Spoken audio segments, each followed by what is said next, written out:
večer, dragi gledalci in drage gledalke. Lepo pozdravljeni na VTV vaši televiziji. Pred nami so državnozborske volitve. V nedeljo bomo volili predstavnike v državni zbor in prav je, da se o tem govori, da se predstavijo kandidati in z menoj so v studiu kandidati in pa seveda njihova podpora. To so kandidati stranke Socialnih demokratov, z njimi pa tudi župan mestne občine Velenje in pa seveda predsednik območne organizacije Socialnih demokratov Velenje. Vsi lepo pozdravljeni in dober večer. Dober večer. Dober večer. Dober večer. Preden se posvetimo kandidatom, pa da sami pojasnijo, zakaj so prava izbira, je prav, da podporo izrazite tudi vi, gospod Kontič, kot predsednik in pa da poveste, zakaj so ti kandidati po vašem prava izbira in zakaj ti kandidati. Mi nikoli v zgodovini naše stranke nismo ponujali slabe izbire.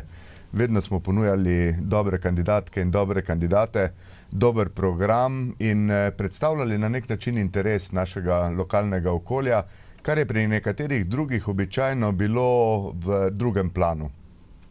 Mi smo tudi v pretekli volilni kampanji opozarjali na to, da je prav, da ljudje izbirajo kandidatke in kandidate, ki jih poznajo, ki prihajajo iz njihove sredine in ki jih lahko tudi takole prav dobesedno kdaj pa kdaj pocukajo za rokav na ulici.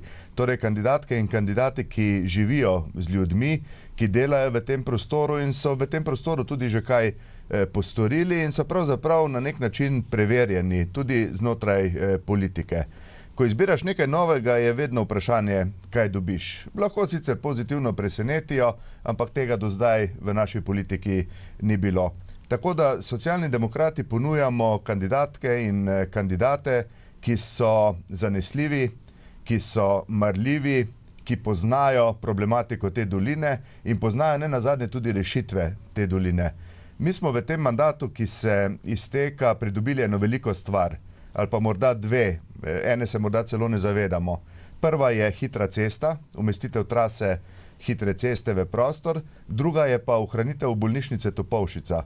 V obeh primerih so se poslanke in poslanci iz te doline, še posebej pa poslanec Jan Škoberne in ministrica Andreja Katič, zavzemali znotraj organov, znotraj katerih so delovali, zato da smo dosegli to, kar smo pravzaprav uspeli doseči. In če Velenje ljudje prepoznavamo kot mesto, ki ima smisel za solidarnost, ki ima posluh za ljudi, ki zna poskrbeti za ljudi, ki ima mnoge nadstandardne storitve, bi bilo morda prav, da te izkušnje prenesemo tudi na državni nivo. Torej, da bi v vsej Sloveniji, tako kot je v Velenju, v vrtcih in osnovnih šolah ne bilo lačnih otrok, to mi zatrjujejo ravnatelji, da bi imeli promet urejen tako, kot ga imamo urejenega v Velenju, da bi imeli šport in kulturo ter socialo in zdravstvo na nivoju, kot ga imamo pri nas. Zato pa so potrebni ljudje, ni dovolj program, zato so potrebni tisti, ki se na te zadeve spoznajo in ki v tem okolju živijo. Ko me včasih ljudje vprašajo, zakaj Socialni demokrati nismo storili več v teh letih, ko smo bili sestavni del vlade, je odgovor zelo enostaven. 6 poslanci znotraj 90-članskega parlamenta in s 3 ministri znotraj vlade je seveda to limit, kar je bilo mogoče doseči. In zdaj je priložnost, ki jo gre izkoristiti. Pojdimo na volitve, obkrožimo številko 10, ta sama po sebi, že znotraj študija, pomeni odlično oceno, torej naše odlične kandidatke, v tem primeru kandidatki, in pa kandidata za državni zbor. In potem seveda lahko upravičeno tudi mene ljudje na ulici kot predsednika Socialnih demokratov povprašajo, kakšna je naša vloga in kakšna je naša naloga v parlamentu. Če nam pa namenijo 6 poslank in poslancev, potem pa pričakujejo čudeže od nas, je pa to milo rečeno nerealno. Zato ljudje, občanke in občani, na volitve 3. junija izberite, najslabše je, če ostanete doma, izberite svoje poslanke in poslance. Socialni demokrati vam pod številko 10 zanesljivo ponujamo dobre ljudi, dober kader za izvajanje našega dobrega programa. In prva kandidatka je Andreja Katič. Andreja, vi kandidirate v 7. volilnem okraju 5. volilne enote in Andreja, vas zagotovo naši gledalci in gledalke poznajo, saj ste zdaj opravljali vlogo ministrice za obrambo, še vedno jo, čeprav je vlada v odstopu, pa seveda vas poznajo tudi prej po vašem delu v lokalni skupnosti. Vrsto let ste delali tudi na mestni občini Velenje in z marsičem ste se že izkazali. Meni je bilo najbolj zanimivo, ko ste se predstavljali, ste rekli, da se boste zavzemali tudi za varnost starejših. Vemo, da se populacija stara in se marsikdaj na to pozabi. Ja, zagotovo. Pravzaprav Socialni demokrati razumemo varnost v širšem pomenu besede. Res da, če govorim kot ministrica za obrambo, vsi pomislijo najprej na vojne, na naravne in druge nesreče, ampak varnost je tista, ki je potrebno razumeti kot varnost v vseh življenjskih obdobjih in na vseh različnih področjih. Se pravi, da imamo prijazno otroštvo, da imamo kvalitetne izobraževalne ustanove, da imamo dober srednji razred, dobra delovna mesta z pravičnim plačilom za opravljeno delo, da imamo dostojne pokojnine, da imamo zdravstvo, ki je dostopno vsem in da seveda imamo aktivno starost in predvsem, da to se ljudje spoštujemo, da znamo biti solidarni do drugega, da znamo biti tovariški, tako tudi kot izkazujemo v naših gasilskih organizacijah in to je tisto področje širše, ki ga kot ministrica predvsem pa kot socialna demokratka in kot socialni demokrati razumemo, se pravi za varnost v tem širšem pomenu besede, zato da živimo v demokratični družbi, kjer znamo spoštovati različnost, kjer si znamo prisluhniti, kjer spoštujemo drug drugega, kjer ne v bistvu izkoriščamo šibkejših, ampak pomislimo na vse v vseh priložnostih in za vse generacije. Jančko Brne kandidira v 8. volilnem okraju 5. volilne enote. Jan, vi ste delo poslanca že opravljali. Še enkrat ste se odločili, da kandidirate tudi v istem volilnem okraju. Najprej spoznali ste, da je pomembno, da ima Velenje v Ljubljani svojega predstavnika. To večkrat poudarite. Kaj je tisto, kar se vam zdi pomembno, za kar ste se zavzemali sedaj in za kar se še boste? Ja, zelo pomembno je, da lokalna skupnost, ki jo predstavljajo župani, ima svoj glas tudi v državnem zboru, ker je to najbolj učinkovit način, da lahko od vlade, ki v največji meri upravlja sredstvi, s priložnostmi, z viri, zahtevamo to, kar tej dolini, ne samo Velenju, tudi Šmartnemu ob Paki, tudi Šoštanju pripada. Mi se moramo zavedati, da so pred to dolino veliki izzivi. Najprej bo potrebno dokončno se opredeliti do prihodnosti upravljanja premogovnika Velenje, s tem povezanega zakona o ekološki sanaciji, to bo potrebno financirati, potrebno bo zagotoviti tudi pravično odškodnino ljudem, ki živimo in občinam, ki delujejo na tem degradiranem območju. Mi se moramo zavedati, ta dolina, 3 naše občine proizvajajo in dajo 40% električne energije in tako rekoč poganjamo državo. In ne more se dogajati, da bi nam potem odrekali, tako kot je bilo v primeru poskusa zaprtja bolnišnice Topolšica, temeljno zdravstveno oskrbo. Pa kot so nam dolga leta odrekali primerno cesto, s katero se povežemo do logističnih centrov in omogočimo naši industriji, da raste. Ne samo tej v Šaleški dolini, tudi tisti v Zgornji Savinjski. Več bo o tem seveda povedala tudi Aleksandra. In brez aktivnih poslancev, ki poznajo tegobe ljudi, ki so med ljudmi, ne samo pred volitvami, mi smo ves čas bili med ljudmi, vsak mesec, vsak teden in zato lahko na vprašanje, o katerih drugi ne razmišljajo, mi zanesljivo odgovorimo. Kot na vprašanje, kako bomo zagotovili, da bodo na rok zgrajene vse male čistilne naprave, ki jih potrebujemo, kaj še moramo postoriti na obromkih, kjer ni hitrega interneta. Skratka, to so vse stvari, ki jih v Ljubljani v resnici se nihče ne sprašuje, ker so urejene. Mi pa moramo zagotoviti ta denar, mi moramo zagotoviti priložnosti in zanesljivo ta dolina ne bi bila tako uspešna in ne bi imela toliko, če ne bi Bojan Kontič kot državni svetnik, Andreja Katič kot ministrica in upam si reči v manjšem delu tudi sam, aktivno zastopali in krajev in ljudi. In to je pomembno. Kandidatka Socialnih demokratov v 6. volilnem okraju 5. volilne enote pa je Aleksandra Vasiljević. Aleksandra, vas naši gledalci in gledalke poznajo po drugačni vlogi, sedaj tudi po tem. Sicer v politiki niste tako znan obraz, vendarle ste bili v lokalnem okolju tudi aktivni, tudi kot mestna svetnica, sedaj se pa podajate tudi na državno raven. Kandidirate v Zgornji Savinjski dolini, pravite, da ste tam novi, pa vendarle štejete to v vašo prednost. Ja, vsekakor sem nova na državnem političnem parketu, ne pa tudi na lokalni ravni. V teh 4 letih sem si pridobila kar nekaj izkušenj, predvsem zaradi tega, ker sem imela možnost se učiti od najboljših učiteljev in pa seveda na način, da sem hitro spoznala, kdo je kakšen in kako dejansko naš politični sistem na lokalni ravni, pa tudi na državni ravni deluje. Ja, res, da sem nova, tudi v Zgornji Savinjski dolini, kjer kandidiram. V zadnjem času tudi veliko takšnih očitkov slišim, pa vendar, tako kot ste rekli, to si štejem prednost. Zakaj? Ker se ne obremenjujem s preteklimi dogodki in pa dejanji in prepoznavam Zgornjo Savinjsko kot velik potencial. Ne samo kot izjemen turistični potencial, ki ga bodo prepoznali tudi izven meja naše prelepe Slovenije, temveč tudi kot gospodarski razvoj. In seveda kot kmetijsko zelo pomemben doprinos celotni Sloveniji. In ko govorimo o samem kmetijstvu in pa gospodarstvu, zato potrebujemo elektriko.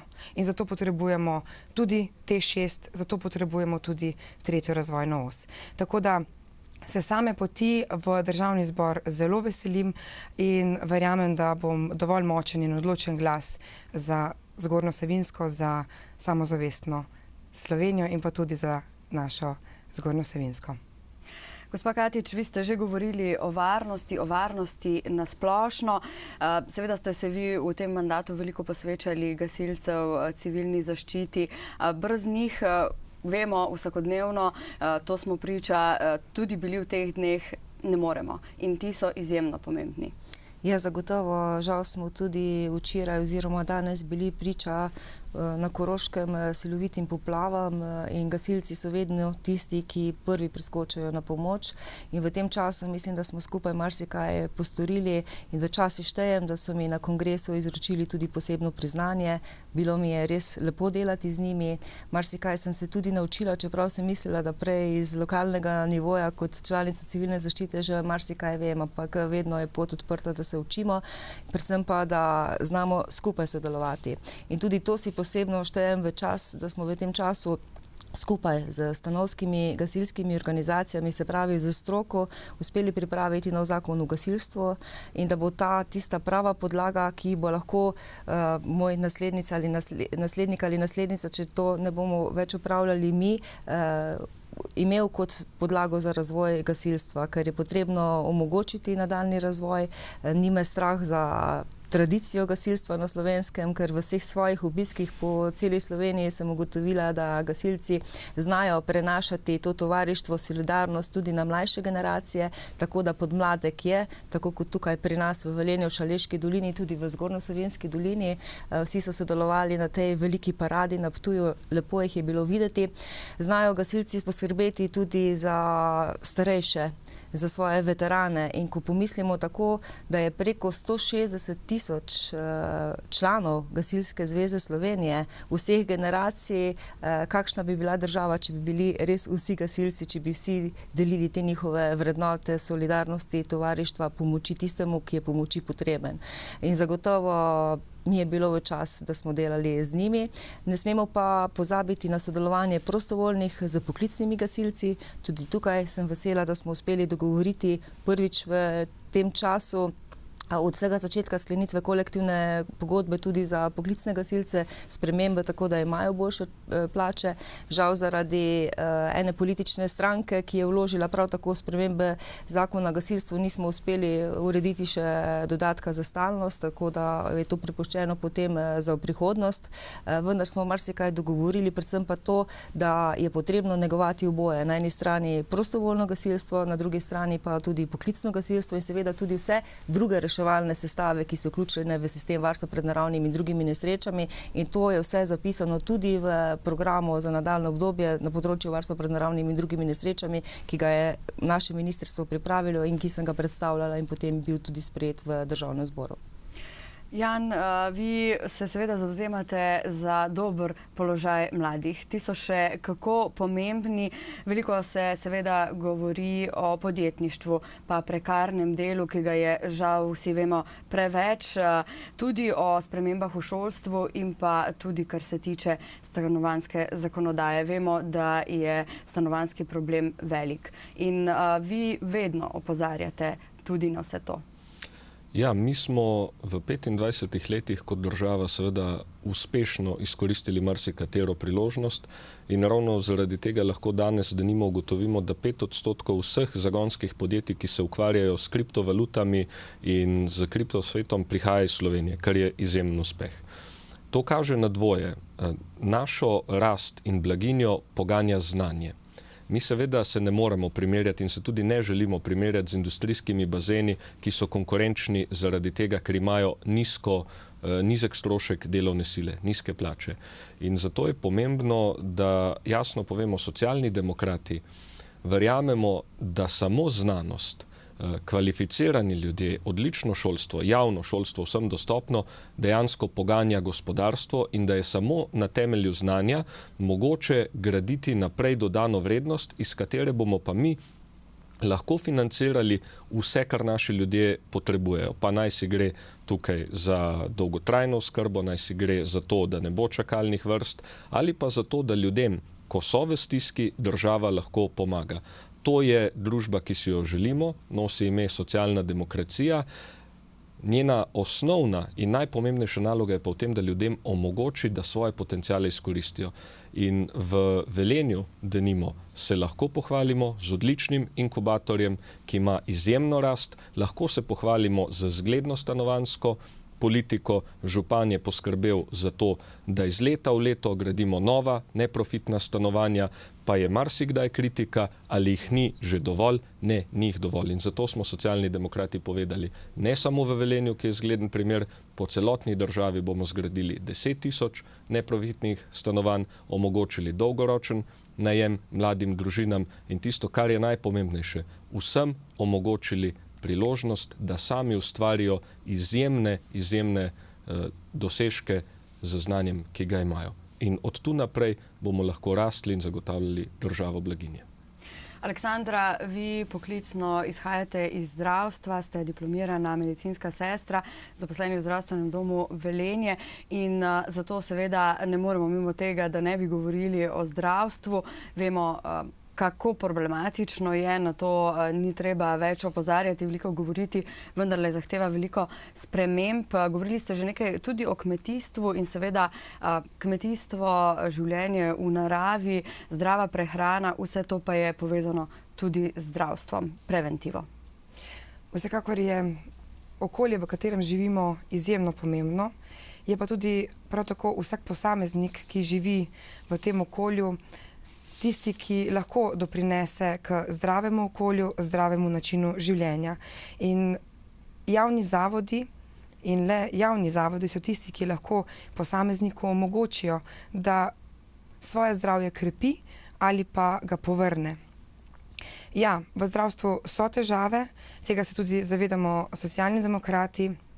In če želimo naše zdravstvo ozdraviti, moramo tudi več denarja nameniti iz državnega proračuna.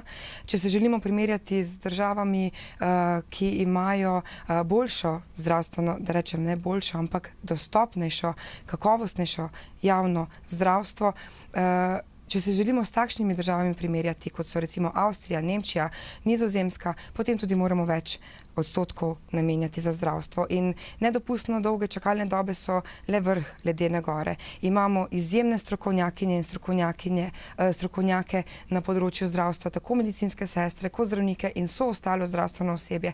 Imamo vrhunske operaterje in kirurge, vendar je še toliko tega, da moramo postoriti. Vsi ljudje so premalo ali pa, bom rekla, še nezaposleni ali pa premalo zaposleni. Ne smemo dovoliti, da ljudje nimajo kakovostne zdravstvene oskrbe in to moramo omogočiti vsem. Torej javno zdravstvo in seveda dostopno vsem. Gospod Kontič, slišali smo že, kako pomembno je, da ima Velenje oziroma Saša regija svojega poslanca v državnem zboru. Vi ste že izrazili tudi podporo vsem trem kandidatom, pa vendarle, zakaj je pomembno, da ima svojega poslanca še iz vaših ust za lokalno skupnost? No, ne znam si predstavljati delovanja lokalne skupnosti brez poslanke na državnem nivoju. Mi na vsak način participiramo pri odločanju o zadevah vezanih na evropska sredstva. In gledajte, nič ni samoumevno. Ko pravimo, da smo uspešni na razpisih, je seveda to mukotrpno in dolgotrajno delo, veliko naporov, vendar, ko govorimo o razpisih, je pomembno tudi, kakšni so ti razpisi. In če država, se pravi na centralnem nivoju, ne prepoznajo potreb lokalnih skupnosti po nadaljnem razvoju, potem je vse skupaj zaman. In če mi želimo te izkušnje imeti tudi v prihodnje, je seveda pomembno, kdo sedi v parlamentu. Pomembno je, da so v parlamentu ljudje, ki se zavedajo svoje odgovornosti, ki so pravzaprav neodvisni od različnih lobijev, ki vemo, pritiskajo na politične stranke, in da so ljudje, ki imajo svojo hrbtenico, ki znajo in zmorejo te tudi upajo povedati v korist naše doline to, kar ta dolina potrebuje. Jaz bom povedal čisto odkrito, če v naslednjih letih ne spremenimo odnosa države, holdinga do slovenske energetike v Šaleški dolini, potem bomo imeli tukaj velike težave. Jaz ne morem pristajati, da recimo termoelektrarno Šoštanj vodi nekdo, ki prihaja od nekje in nima nikakršne povezave s to dolino. Ne živi s to dolino, ne pozna razmer v tej dolini. Nimo dovoljeno ali pa noče družbeno odgovorno ravnati v tej dolini. In potrebne so spremembe. In ko pravimo, da se ne odločamo politično v kadrovanju v gospodarske družbe, že res, ampak nastavlja pa politika tiste, ki potem v imenu politike odločajo, v imenu države odločajo. In ti imajo včasih občutek, da jim je to od Boga dano, pa jim ni. In mi kličemo na tem področju po spremembah, in če ne bomo imeli poslank in poslancev, ki bodo v tej smeri tudi delovali v parlamentu, potem se ne bo nič zgodilo. Pravzaprav zgodilo se bo tisto, kar si ne želimo. Mi poznamo izkušnje Zasavja in mi nismo dovolili v preteklih letih, da bi se nam to zgodilo tudi v Šaleški dolini, in če bomo imeli dobro zastopanost v Ljubljani tudi v naslednjem mandatu, se to tudi ne bo zgodilo. V nasprotnem primeru je pa vprašanje, kaj bo s to energetiko, ne nazadnje, kaj bo z Gorenjem, kaj bo z priložnostmi za nadaljni razvoj vezano na hitro cesto. Zelo hitro se lahko najde kdo na državnem nivoju, ki bo zopet prestavljal traso na drugo lokacijo in bomo zopet na začetku. Naši podjetniki bodo pa obupali in enostavno v ta prostor ne bodo vlagali. In še enkrat, ja, pomembno je, da imamo dobre kandidate, ki poznajo razmere v Šaleški dolini in ki so pripravljeni ne v imenu stranke, ampak v imenu doline zastopati naše barve. In jaz za naše kandidate trdim, pravzaprav dajem roko v ogenj, da so takšni, na katere se lahko zanesemo. Zato moj poziv še enkrat, obkrožimo številko 10 v 5. volilni enoti in zanesljivo bomo izbrali prave. Zdaj pa bomo vsem trem kandidatom seveda na koncu predali še besedo, da nekaj smo že sicer slišali, zakaj se boste zavzemali, kaj je pomembno, pa vendarle, da še sami poudarite tisto, kar se vam zdi pomembno tudi iz vašega programa Samozavestne Slovenije. Ja, zagotovo je veliko tem, ki smo jih postavili, bi pa rekla nekaj kar bi v bistvu še podkropilo, kar je rekel Bojan Kontič, župan Mestne občine Velenje. Če hoče Velenje, Šaleška dolina, tudi Zgornja Savinjska dolina uresničiti to, potrebuje poslance, ki poznamo to področje. Samo za razvoj turizma na jezero bo verjetno potrebna tudi sprememba zakonodaje in potrebno bo vedeti, komu, na katera vrata potrkati, zato da dobimo vsa ustrezna soglasja, ki jih dajejo državni organi. Drugo, kar je naprej, kot smo že govorili o bolnišnici Topolšica, tudi tukaj nas čakajo še bitke v prihodnosti, da ostane del zdravja v tej dolini namenjenega našim ljudem. Hitro cesto. Na vladi smo imeli kar pestre razprave, ko so rekli, zakaj pa bi bila hitra cesta takšna, da bi povezovala tudi Zgornjo Savinjsko dolino, zakaj pravzaprav Velenje Koroška sploh potrebuje hitro cesto. Pa sem lahko na primerih, vsaj vsak dan, tako v preteklosti za svojim delom in tudi danes občutim, kakšno je ta prometna povezava in zakaj je pomembna za razvoj gospodarstva. Pa tudi, če pogledamo nenazadnje šolske spremembe, ki jih je potrebno narediti za to, da se bodo otroci učili v inovativnih šolah, kjer jim bo program predstavljen na takšen način, da jim bo zanimiv, pa tudi za starejše. Že sam primer Velenja, nimamo povsod dvigal, potrebno bo zgraditi tudi dvigala, zato da bojo lahko ljudje, starejši občanke in občani živeli v teh svojih stanovanjah, ker ne moremo vseh preseliti, tudi zato bo potrebna zakonodaja. In zato menim, da smo tisti pravi, ki vemo, kaj je potrebno narediti, ki imamo ukrepe predvignjene v našem programu Samozavestna Slovenija in ki bomo skupaj z ljudmi, ki tukaj živijo, delovali tudi v prihodnje. Jan, izvolite. Gre za zelo življenjska vprašanja v resnici in v nedeljo 3. junija se bodo prebivalke in prebivalci odločali tudi o tem, ali bomo v Pesju dobili novo protihrupno ograjo, odločali se bomo o tem, ali bo v Šmartnem ob Paki dokončno urejena protipoplavna zaščita, ali bomo lahko razvijali inicijativo Evropskega centra Martinovih mest, odločali se bomo o tem, ali bodo prebivalci Šoštanja bolje živeli z novim prezračevalnim jaškom, ali bodo dobili pravično odškodnino za to, kar danes predstavlja termoelektrarna Šoštanj kot velik energetski objekt v tistem okolju. Vsi skupaj se bomo pa odločali na koncu tudi o tem, kakšno državo želimo. Takšno po zgledu Orbana, utemeljeno na strahu, žicah in grožnjah, ali tako, kot jo znajo živeti Švedi, Nemci, Norvežani. Socialdemokratsko, svobodno in napredno. In mislim, da je odločitev jasna. Socialni demokrati in Samozavestna Slovenija. Aleksandra, izvolite.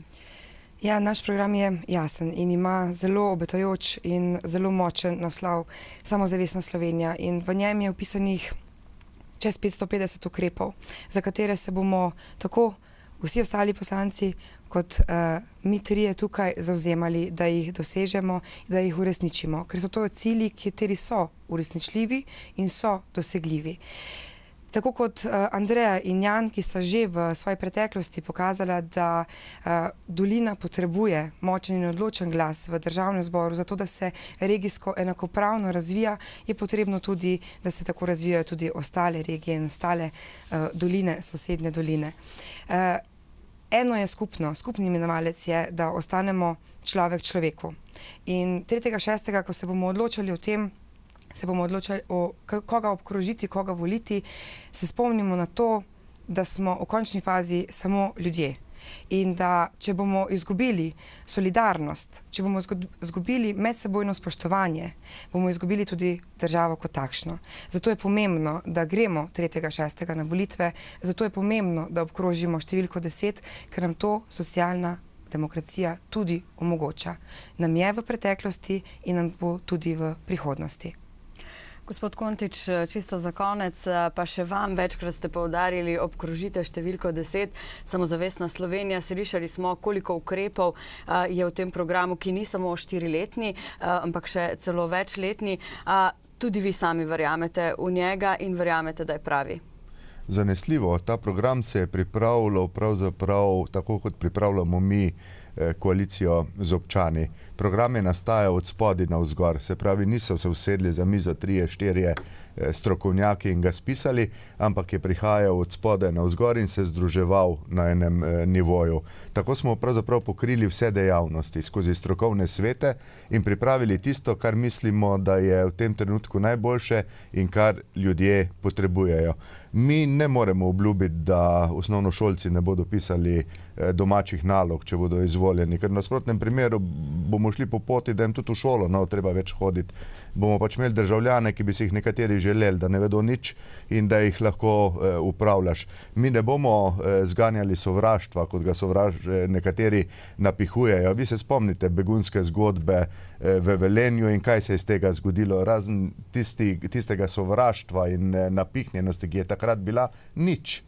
Nič se ni zgodilo v Velenju na tem področju, kar bi lahko ogrozilo nas, ki tukaj živimo. Zato gre za izkoriščanje pravzaprav nesreče nekaterih in to na vseh področjih življenja za nabiranje pik. Danes govoriti o tem, da bomo imeli v kratkem 1000 evrov penzije, jaz bi si želel, da bi imeli pa plače 2000 evrov. Jaz bi si seveda želel. To ni realno, je pa realno to in dejstvo, da je potrebno konkurenčnost zgraditi na razvoju gospodarstva, na znanju, ne pa na nizkih plačah. In ljudje morajo dobiti tisto, kar so si v preteklosti zaslužili, tudi glede pokojnin. In vse to je predvideno v našem programu. Kdor ga želi, ga je seveda lahko tudi pregledal, prelistal. Vsekakor pa program brez ljudi, ki srčno verjamejo v te zgodbe, ki jih piše življenje, ne bi uspeli. Mi s kandidati, ki jih imamo, zanesljivo jamčimo in to je tudi moj porok volivkam in volivcem tukaj v naši dolini, da je vredno obkrožiti številko 10. S tem bomo mi prevzeli tudi odgovornost in odgovorno vodili to našo državo. Hvala lepa vsem štirim za obisk v studiu, seveda uspešno in srečno. Hvala za povabilo. Srečno. Vam pa hvala za pozornost. Lep večer.